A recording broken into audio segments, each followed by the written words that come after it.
السلام عليكم. لا تنسوا الاعجاب بالفيديو والاشتراك في القناة.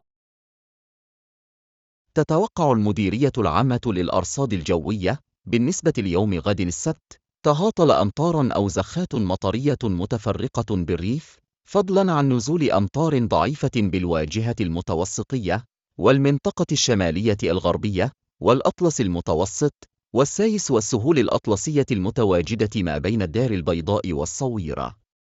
كما يرتقب أن تهم قطرات مطرية متفرقة وسط البلاد والأطلس الكبير والسواحل الممتدة ما بين أكادير وطنطا، مع نزول ثلوج فوق قمم الريف والأطلسين الكبير والمتوسط.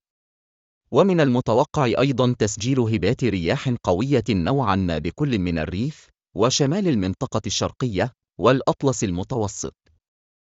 وستتراوح درجات الحرارة الدنيا ما بين -4 و5 درجات بمرتفعات الأطلس والسفوح الجنوبية الشرقية والريف وجنوب المنطقة الشرقية، وما بين 5 و15 درجة في باقي ربوع المملكة.